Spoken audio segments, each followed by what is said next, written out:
सोचो, शहर, राज्य, देश, हर चीज जरूरी है, लेकिन अपनी सेल्फ डेवलपमेंट के बारे में सोचना भी बहुत ज्यादा जरूरी है। मैनिफेस्टो में लिखी हुई सारी बातें सच्ची चाहे ना होती हों, लेकिन कुछ हद तक ये लगे कि हाँ एक कैंडिडेट है, जेन्युइन है, पार्टी जेन्युइन है, तो कुछ ना कुछ ऐसा अच्छे से होगा जो लाइमलाइट में आने के लिए ही पार्टी या कैंडिडेट काम नहीं करेंगे, बल्कि ये कुछ हद तक ऐसा लग रहा है कि हमारे विकास के लिए, हमारे एरिया के लिए और अपनी रेपुटेशन के लिए, या मतलब बहुत सारे एस्पेक्ट ऐसे होंगे कि हमारे किसी तरह से भी जो है वो पॉजिटिव इम्पैक्ट लेके आएंगे। और हमें सबसे पहले पॉजिटिव तरीके से ये सोचना चाहिए कि कैंडिडेट्स में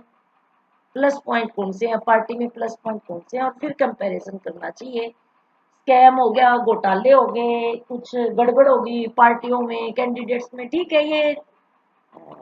चुनावी क्षेत्र है, चुनावी धरातल है, चलता रहता है सारा कुछ भी।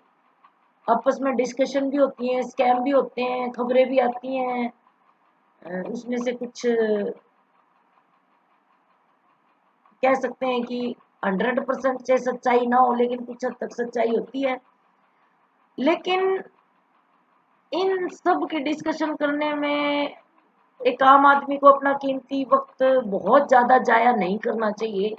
जो घोटाले हो गए, जो पीछे चला गया, वो हमारे साथ नहीं आने वाला। इतिहास को पढ़ते पढ़ते हम अपने वर्तमान की स्थिति ना बिगाड़ें,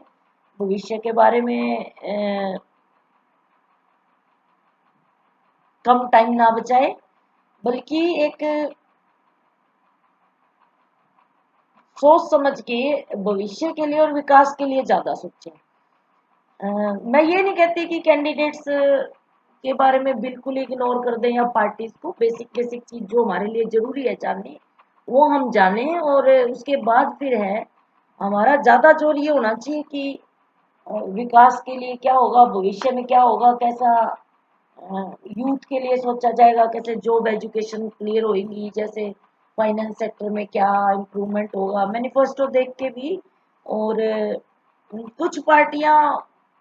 बेहद खुला पैसा सोशल मीडिया के थ्रू यूज करती हैं, और उसमें थोड़ा सा आमजन को तो नहीं पता चलता, लेकिन जो थोड़ा सा भी बुद्धिजीवी वर्ग है उसको पता चल जाता है कि ओवर कैंपेन हो रही है, जरूरत से ज्यादा बढ़ा चढ़ा के हर चीज को दिखाया जा रहा है, दूसरी पार्टी को जरूरत से ज्यादा नीचा दिखाया जा रहा है, क्रिटिसाइज किया जा रहा है। तो इस तरह की चीजें जो है ना, उसके लिए भी थोड़ा सा एक अलर्टनेस होनी चाहिए। और ये हमारा फर्ज है, हम किसी पे एहसान नहीं कर रहे। एक इंडियन सिविलाइज्ड सिटीजन होने के नाते ये हमारा फर्ज है कि हम थोड़ा सा इन चीजों को गहराई से लें।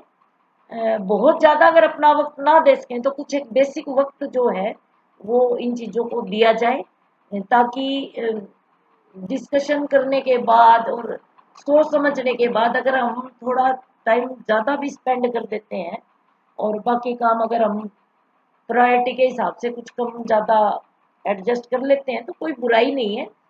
क्योंकि देखिए, सरकार जो वो 5 साल के लिए चुनी जाती है, तो वो लोग हमारे लिए 5 साल के लिए काम करेंगे, एरिया की डेवलप के लिए 5 साल काम करेंगे, हमारे क्षेत्र के विकास के लिए स्पेसिफिक जो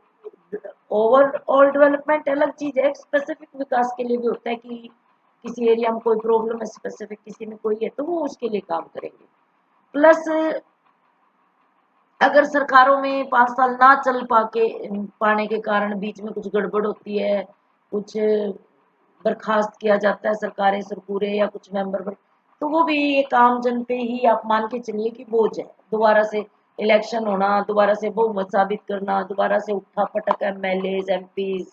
और जो भी मेंबर्स हैं, जो भी है, वो राजनीतिक उठा पटक से एक आम आदमी पे प्रभाव पड़ता है। हम अपने टैक्सेस वगैरह जो भी देते हैं, जो देश की तरक्की में लगने चाहिए, वो फजूल का खर्चा फिर इलेक्शनों पे जो है वो उठता है। एक जो पार्टी बेवजह दिखावे के चक्कर में बहुत ज्यादा पैसा पानी की तरह बहाती है, मुझे वो भी बहुत ज़्यादा समझदारी नहीं लगती कि आप डेवलपमेंट के कोई काम करो, कोई पॉजिटिव जो काम पॉजिटिव इम्पैक्ट डाले, जो काम फ्यूचर में वो दिखे, अ, वो चीज होनी चाहिए। पोस्टर नहरों में तालाबों में बहते रहते हैं, इधर उधर बड़े बड़ी होर्डिंग लगाई जाती हैं, कोई थैले पे कुछ छाप दिया, कोई कुछ बढ़ा दिया, कुछ किसी को बुला के उसकी अपनी ही पार्टी की बढ़ाई करवा दी।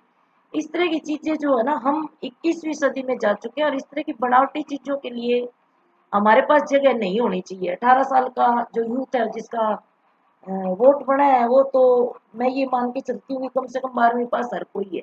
तो अपने विवेक से काम लेंगे भी, और उनके लिए एक मार्गदर्शक भी एक अच्छी क्वालिटी का होना चाहिए, और मुद्दों पे बात होनी चाहिए। बेवजह की बात करके यूथ का समय वेस्ट करना, पार्टी का समय वेस्ट करना, और कैंडिडेट अपने आप को भी उस स्तर पे नेगेटिव हो जाना, या अपनी कैंपेन में बहुत सारा पैसा व्यर्थ में खराब करना और दूसरी पार्टियों को नीचा दिखाना, कोई समझदारी की बात है नहीं। बाकी कुछ गलतियां कैंडिडेट से भी होती हैं, कुछ पार्टियों से भी होती हैं, कुछ मतदाताओं से भी होती हैं। नेगेटिविटी बिल्कुल ही ना आए ये तो संभव नहीं है, लेकिन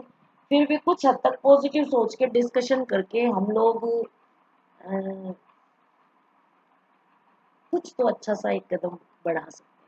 हैं। ऐसा नहीं है कि हर जगह नेगेटिविटी है तो कुछ कर नहीं सकते। हर आदमी अगर ये सोचेगा कि वो कुछ कर नहीं सकता और उसको कुछ करना नहीं चाहिए, और वो कैसे करेगा, तो ऐसे तो चुप बैठने का कोई मतलब नहीं बनता। एक आदमी चलेगा, उसकी देखा देख दूसरा साथी जुड़ेगा, करते करते जो है एक काफिला बन जाता है।